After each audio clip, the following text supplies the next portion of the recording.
Alguém lembra, quem esteve aqui na palestra, gente, se eu vou buscar longe, hein? Na palestra sobre o mal e o sofrimento, alguém lembra qual foi a primeira pergunta que eu fiz quando comecei a palestra? Eu vou fazer a pergunta e vocês vão me responder. Quem aqui crê na soberania de Deus? Quem aqui crê na soberania de Deus, por favor? Gente, se você não crê na soberania de Deus, não tem problema, eu não vou ficar chateado, não. Você resolve com ele lá. Mas quem crê na soberania de Deus? Pelo que eu olhei aqui, acho que 100% crê na soberania de Deus. Essa foi a pergunta que eu fiz. Porque o entendimento do livro de Lamentações, ou a sua aceitação, ela parte desse princípio. Ela parte desse princípio. Ela parte desse texto que foi... Falei da primeira pergunta e vou falar do último texto. Esse foi o texto que eu encerrei aquela palestra. Esse texto, ele resolveu todos os problemas, agora eu estou falando sério mesmo, todos os meus problemas de crise existencial, de eu ser mais feio do que o outro, de eu não nascer com 1,95 m, não ser jogador de futebol, né? Tudo isso, né? Ter nascido no Iraque e... Pô, ninguém entendeu, né? Porque eu nasci em São Gonçalo, galera. Pô. Mas eu quero dizer que eu nasci lá e minha mãe me teve lá e eu vim para cá, para a honra e glória do Senhor. Foi só uma questão, porque o médico da minha mãe, na época, né, ele atendia na maternidade de São Gonçalo, lá eu nasci. Como o Clovinho já me deixou tranquilo, porque disse que todo mundo do mundo nasceu em São Gonçalo, eu já fico mais feliz, né? Mas vamos lá, gente. Ó profundidade da riqueza, da sabedoria e do conhecimento de Deus. Olha essa poesia. Quão insondáveis são os seus juízos e inescrutáveis os seus caminhos.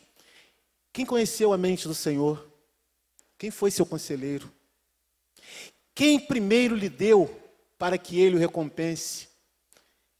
E olha a conclusão, pois dele, por ele e para ele são todas as coisas, a ele seja a glória para sempre. Amém.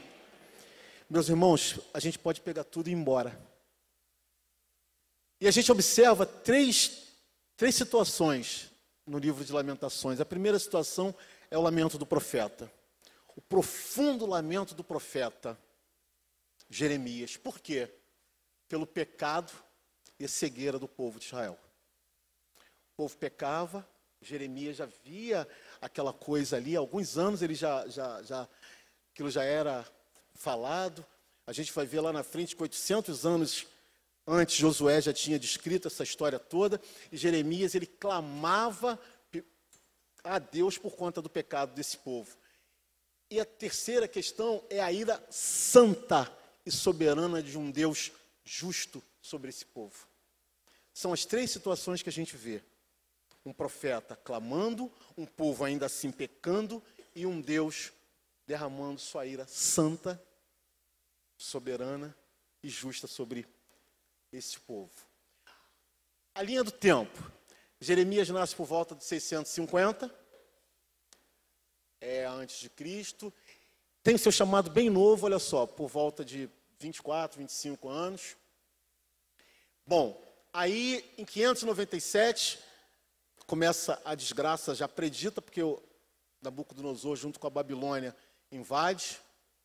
E o interessante é que quando a gente olha lá e vê Abacuque falando alguma coisa nesse sentido aí, a resposta de Deus é a seguinte: fica tranquilo, Abacuque, opa, ele vai resolver. Aí Deus, eu vou mandar um povo que vai arrebentar com vocês, que era justamente o povo da Babilônia, né? Aí Abacuque, não entendi. Pois é, mas era isso mesmo. E aí nós vemos duas situações ali. A primeira situação é a destruição do templo, que foi promovida pelo exército babilônico de Nabucodonosor, olha só, em 586 a.C. Olha a data, né? Aquele 9 ali, o AV, ou AB, corresponde aos meses de julho e agosto, né? Clovinho aí, John, é isso aí, né? AB é julho e agosto, né? Dos nossos dias. Corresponde a isso aí. Então, nesse dia 9, ocorre a primeira destruição do templo de Salomão. Os babilônios chegam lá e arrebentam com tudo. Gente, ali está 70 antes de Cristo, não, é 70 depois de Cristo. Depois de Cristo, o que acontece? O general Tito com o exército romano, o templo foi reconstruído. No mesmo mês, mesmo dia, o cara vai lá e arrebenta com tudo novamente. Então, a gente vê que essa data, vamos dizer assim, é uma data um tanto quanto macabra, né, para o povo, ou não, para o povo de Israel. O profeta Jeremias, a gente acredita que a autoria do texto seja dele, porque se nós formos lá em 2 Crônicas 35, 25, não vou pedir para ler, mais à frente vocês vão ler comigo alguma coisa. Nós vemos que o profeta Jeremias, quando o rei Josias morre, ele apresenta um modelo de lamentação textual muito parecido com o que nós vemos em Lamentações. E o próprio livro também de Jeremias, né? E aí a gente vê algumas expressões que eu gostaria que vocês abrissem aí. Lamentações 1,16. Lamentações 1,16. O outro vai abrir em Lamentações 2,11. Uma outra pessoa vai abrir em Jeremias 9,1. Jeremias 9,18 e Jeremias 13,17. Vou repetir. Lamentações 1,16, 2,11. Outro aí, Jeremias 9,1, 9,18, 13,17. Bom, Lamentações 1,16. Quem abriu aí, por favor?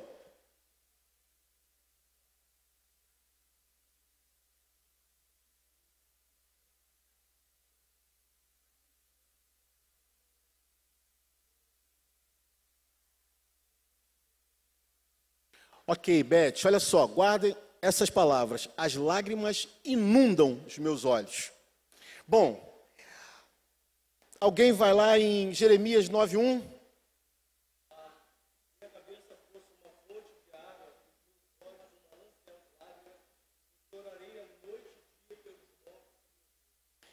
Valeu, Moreco. Os meus olhos, um manancial de lágrimas. Jeremias, as lágrimas inundam os meus olhos. Lamentações. Lamentações 2,11.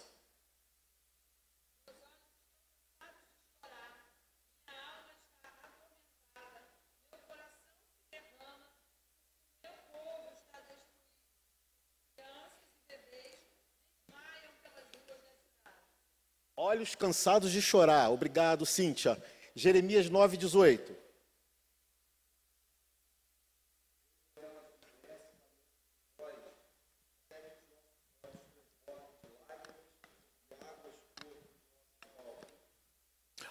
Olhos transbordando em lágrimas, olhos cansados de chorar. Jeremias 13,17. Valeu, John.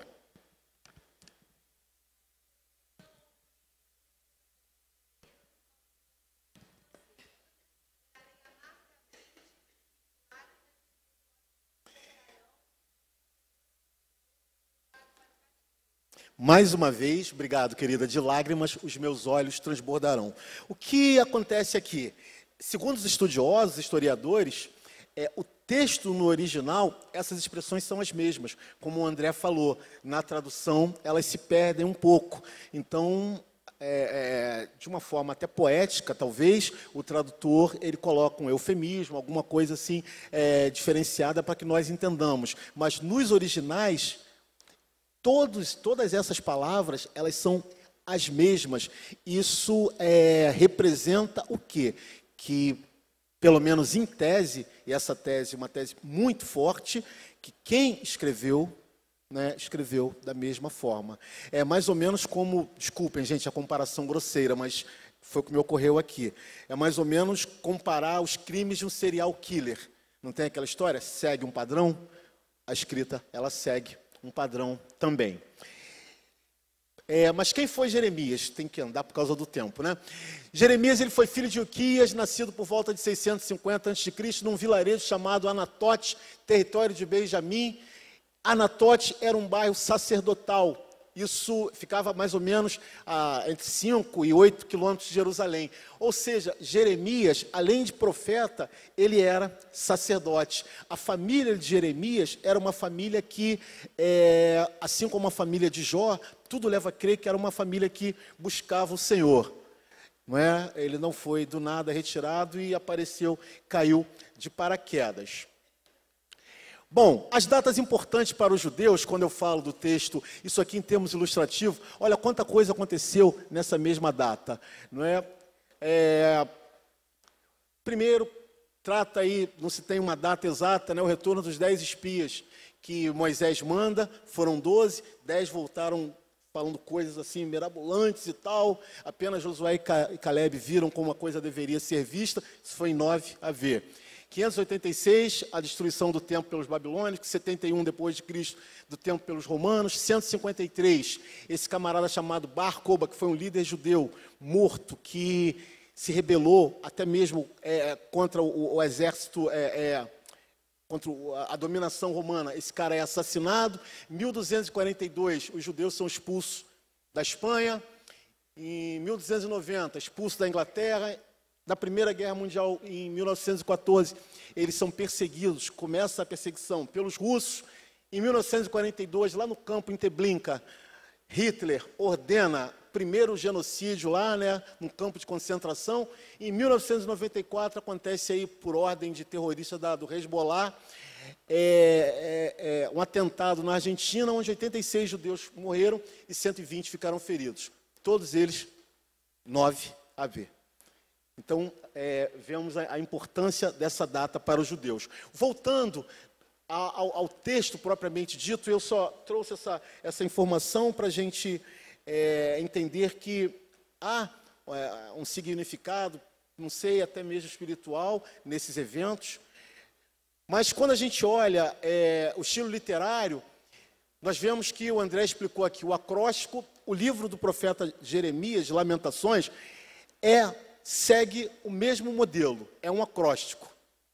É um acróstico. São 5 capítulos, sendo que os capítulos 1, 2, 4 e 5 contêm 22 versículos. Olha a curiosidade, se você não leu, ou se leu e não prestou atenção, esses 4 capítulos têm 22 versículos. Já o capítulo 3, ele tem 66 versículos. No entanto, não é aquela matemática ali simples que eu fiz, 3 vezes 22. Tudo bem. Ou 22 mais 22 mais 22, né? Mas não é. Mas vai ser. Então, vamos lá. Como é que funciona isso aí? A cada 3 versículos, ele troca a letra. Os primeiros 3 versículos com a letra A, no nosso alfabeto. Os 3, aí depois, do 4, 5, 6 com a letra B. 7, 8, 9 com a letra C. E assim vai, até o 66. Ele acaba, assim, constituído também de 3 blocos de 22. Vamos ler, eu gostaria que vocês gostaria que vocês abrissem o livro para a gente ler rapidamente no capítulo 1, os textos de 1 a 5. Enquanto vocês abrem, só observando esse estilo literário, essa composição textual, nós vemos que, assim como Salomão, Jeremias também era um cara capacitado a imortal em uma das nossas academias. Não é? E uma outra coisa que a gente pode observar é como o Senhor apanhava aquilo que se tinha à época para fazer a sua vontade. Ou seja, a forma de escrita, a maneira que o povo entendia, a capacidade literária daquele que escrevia, não é? Deus apanhava isso. É diferente, por exemplo, e aí eu quero chamar a atenção de vocês, hoje, a gente quando vê alguns profetas, entre aspas, ou apóstolos profetizando, eu não sei se vocês já perceberam que eles mudam a entonação da voz, que eles mudam a forma de falar. Eis que te digo, vaso. Já começa assim. O cara fala fino, mas a primeira coisa que ele tem para dar valor à profecia, ele tem que engrossar a voz. Ele tem que engrossar a voz. Ele acabou de encontrar Moreco e falou: e aí, cara, beleza essa camisa aí do Boca Júnior? Pô, maneira. Se ele é tomado em profecia, ele já não é mais maneiro, já não é beleza. Já é eis que te digo, vaso. quando a gente vê profecia, por exemplo, de Jeremias, queridos, vocês podem ver Isaías, Ageu, o que vocês quiserem ver, eles falam do jeito que eles falam. Salomão, ele escreveu do jeito que ele sabia escrever. Ele não entrou numa aula lá no Cavalcante, lá, para aprender, depois a gente acerta esse negócio. Não entrou lá, tá bom, João? Ele não entrou para aprender a fazer redação. Aquilo ali era o dia a dia dele. E Deus aproveita. E o que diz aí, então, gente, por favor, no capítulo 1, versos de 1 a 5, por favor. Quem abriu? Lamentações 1, de 1 a 5.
Valeu, Moreco, obrigado. Olha só, a gente pode ir mais.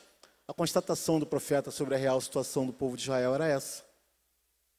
Primeiro capítulo, se a gente dividir em 4 partes, narra, olha, a assolação, a decadência, a ruína da cidade após a destruição promovida pelos babilônios. Essa cidade era a menina dos olhos, essa cidade era fortalecida. A gente pode continuar lendo que nós vamos ver isso.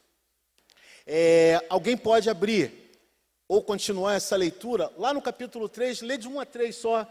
Se ninguém lê, eu leio. Mas vamos lá, capítulo 3, de 1 a 3.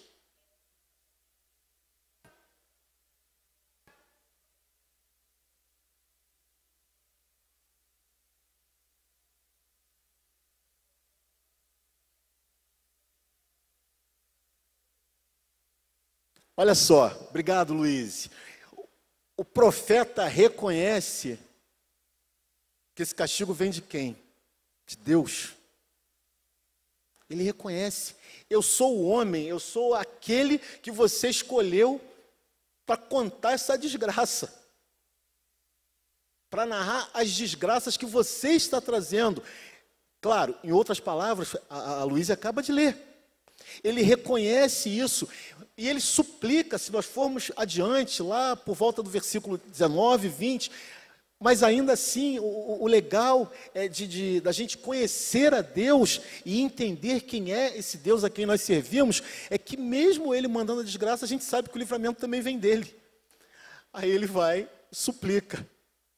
Ele reconhece que Deus mandou a desgraça, mas eu vou suplicar a ele. Né? O capítulo 4, alguém pode abrir aí 4, de 1, para ser rápido também, não vamos ler todos, vamos ler o 4, por favor, deixa eu só ver aqui, de 1 ao 4, por favor. Peraí, irmão, quem está lendo? Opa, lê mais alto um pouquinho, querido, por favor.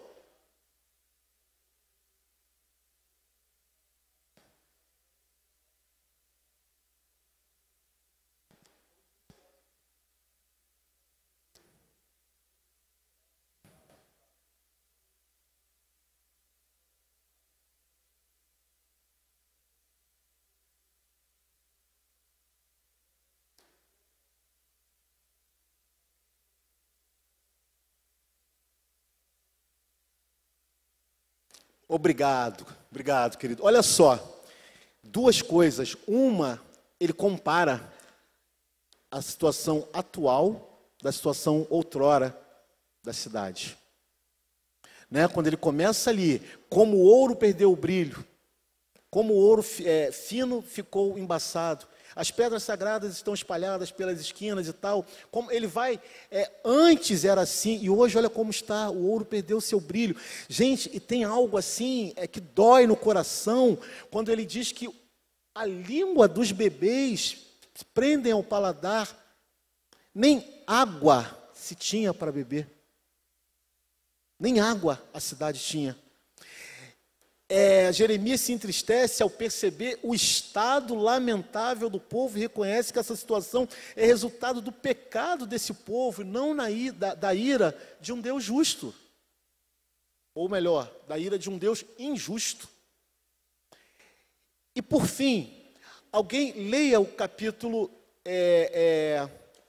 Não, desculpe. Por fim, no capítulo 5, a gente tem a oração de súplica de Jeremias, que ela começa, deixa eu só confirmar aqui, né? No versículo 15. Quando chega no versículo 19, ele reconhece quem Deus é, a grandeza, e o interessante é que no versículo 22, onde termina o texto das Lamentações de Jeremias, parece que Jeremias não termina o texto. Olha só, olha como ele, né, eu não sou da área, mas olha que interessante. O texto já é mal dividido, né, porque ele começa aqui, ele é parte do versículo anterior. Vamos ao anterior que diz: restaura-nos para ti, Senhor, para que voltemos, renova os nossos dias como os de antigamente. Aí vem o 22. A não ser que já nos tenha rejeitado completamente e a tua ira contra nós não tenha limite. Aí ele termina, ele exclama isso. Ele apresenta, na verdade, ali um cansaço, um esgotamento. Talvez até um esgotamento físico, no sentido de que parei. Pode ser que ele tivesse muito mais a escrever. Talvez emocionalmente ele não conseguiu mais, e ali ele para. Clovinho aí, Big John, não é isso aí? E se vocês, até a gente, no meu caso, um ignorante na língua portuguesa, a gente consegue perceber que falta. Principalmente se a gente for observar os outros livros poéticos e tal, como há um final. Eu não estou dizendo um grande final, eles viveram felizes para sempre, não é isso que eu quero. Mas eu digo um ponto final, a história acaba aqui. Não, o profeta ele não finaliza, mas ele mostra cansaço. Não é? Bom, gente, temas teológicos que a gente encontra nesse texto. Primeiro, a confissão dos pecados. Não é? A gente vê as confissões de pecado, Jeremias confessando os pecados do povo. A angústia de um homem de Deus. Bom, o Jonatas falou aqui nessa teologia da prosperidade. A teologia da prosperidade, além de ser rico, ganhar bem, ter roupa nova, carro do ano, você também não fica angustiado nem triste. Está sempre bem, porque o nosso Deus nos faz assim. Pois é, aí eu deparo com um profeta angustiado. Tem alguma coisa errada, não sei se é na teologia da prosperidade ou na Bíblia, né? Julguem aí. Obviamente que a Bíblia não erra. Uma outra coisa, a relação com Jesus Cristo. Lamentações 3:48 tem uma relação quando nós vemos lá em Lucas 19:41, 44, olha que interessante, o Senhor Jesus chorando por quem? Pela cidade de Jerusalém. Não é? Eu estou vendo que o tempo, faltam só alguns minutos, eu não vou mais pedir para ler. Mas o Senhor Jesus chora pela cidade de Jerusalém. Então tem essa relação. O clamor do profeta é um outro tema teológico. Precisamos aprender a clamar ao Senhor. Mais uma vez, Jeremias entendeu perfeitamente que o castigo veio de Deus, mas o livramento também vem do Senhor. Quinto apelo, a misericórdia de Deus. Ele foi a pessoa certa, Às vezes a gente reclama, a gente esperneia, eu comento com meu amigo do trabalho, mas eu não apelo à misericórdia de Deus. E o que diz a Bíblia? As misericórdias do Senhor são a causa, porque as suas misericórdias, gente, é isso, se elas se renovam a cada manhã,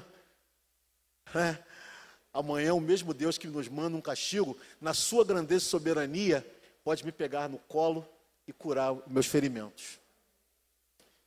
Mas pode piorar a situação também, viu? E o sexto, o castigo de Deus sobre o povo. Castigo santo de Deus sobre o povo. É aquilo que nós pais falamos para os nossos filhos. E nós que somos maus, como o Senhor Jesus falou. A gente às vezes não fala, minha filha, pelo menos eu falo isso em casa. Você pode até não estar entendendo, mas papai tem que fazer isso com você. Eu não canso de dizer isso, a minha filha, que graças a Deus é uma bênção para mim, as duas, mas a minha filha maior que está aqui, com 2 aninhos de idade, quando eu tive que dar uma chinelada nela por causa de um erro que ela cometeu. Aquilo me doeu, eu dei a chinelada nela, quando cheguei em casa, fui para o meu quarto chorar, mas tive que fazer isso. Tive que fazer isso. Se eu que sou mau, quero educar o meu filho, Deus é santo, gente. Deus é santo. Rapidamente, os ambientes que se viviam na época, né? Bom, gente, a cidade de Jerusalém, ela foi destruída. O rei Zedequias, ele foi deposto, como foi profetizado. A gente não vai ler isso, eu peço para vocês que leiam depois. Olha só, como foi profetizado, ele teve seus olhos vazados, seus filhos foram mortos. Jerusalém, que antes era impenetrável, agora foi invadida assim de forma fácil pelos babilônicos, não é? A cidade estava mergulhada em pecados de impureza, e aí quando eu falo pecados de impureza, nós estamos falando exclusivamente, olha só, em pecados e impurezas. Pecado, matava, roubava, empurrava a velhinha na frente do caminhão, todo esse tipo de pecado tinha lá. Impureza, 100% voltada ao pecado sexual. Era uma Sodoma ou Gomorra. Essa era assim que estava, era o ambiente religioso daqueles cristãos. O povo tem sua adoração rejeitada por Deus, não é? Deus não aceita mais a adoração do povo. Quanto pelo menos eles achavam assim, e Deus, por ser santo, né, não tinha como ser diferente. E aí o povo experimenta a ira santa de Deus. Deus não ouve a oração do povo, nem olha mais para eles. Jeremias deixa isso assim claro, era o sentimento que ele tinha, e ele conhecia com quem ele estava falando. Por favor, aí eu peço a vocês que abram muito rápido Salmos 137, olha a situação, o salmista relata isso assim de forma triste demais, mas olha só, Salmo 137, o que diz?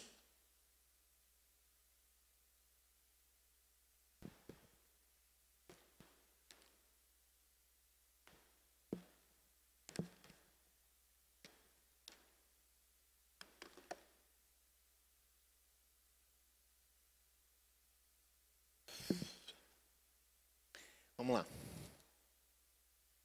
Desculpem, gente. Diz assim, eu vou ler até. Diz assim: junto aos rios da Babilônia, nós nos sentávamos e choramos com saudades de Sião. Esse é o povo falando dessa época. Ali nos salgueiros penduramos as nossas harpas, ali os nossos captores pediam-nos canções, os nossos opressores exigiam canções alegres, dizendo: cantem para nós uma das canções de Sião. Eles sofrendo, porque as crianças tinham seus paladares colados ao céu da boca, porque não tinha o que beber. Lá na frente nós vamos ver que mães, pessoas boas, matavam seus filhos e comiam. Essa era a situação, e o povo babilônico tripudiava. Canta aí, galera, pega a harpa aí.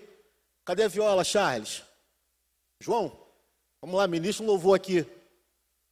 Não, mas eu quero um louvor de amor, não é qualquer um não, eu quero um de amor. De amor ao seu Deus. Era assim que que eles estavam. Então vamos mais à frente. Como poderíamos cantar as canções do Senhor numa terra estrangeira? Que a minha mão direita define, ó Jerusalém, se eu me esquecer de ti. Bom, aí ele faz uma alusão ao texto, né? Que a língua se me grude no céu da boca, se eu não me lembrar de ti e não considerar Jerusalém a minha maior alegria. Lembra-te, Senhor, dos edomitas e dos... Leiam depois esse salmo. Mas eu só queria que vocês observassem isso. A que situação eles foram expostos. O ambiente social, os líderes estavam desanimados. Diz aqui que os líderes se entregaram. Os ricos, Lamentações 4, 5 fala, os ricos passando fome. Aquele, né, que outrora tinha dinheiro, carro do ano e tal, estava passando fome. Mães, foi o que eu acabei de falar, Lamentações 4, 10, comiam os seus próprios filhos. Diz assim, o texto diz assim, mulheres boas. Não eram mães desnaturadas, não. Mulheres boas comiam seus próprios filhos. Olha só, hoje a gente come o meu, amanhã a gente come o seu. O combinado era mais ou menos esse. Aplicações, gente.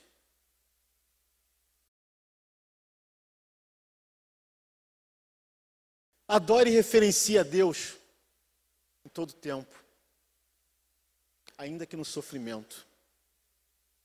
Que poderá haver momento em que a gente será incapaz, ou melhor, proibido de adorar e reverenciar esse Deus. Então adoremos e reverenciemos esse Deus em todo tempo. Creia na soberania de Deus em todas as coisas e situações.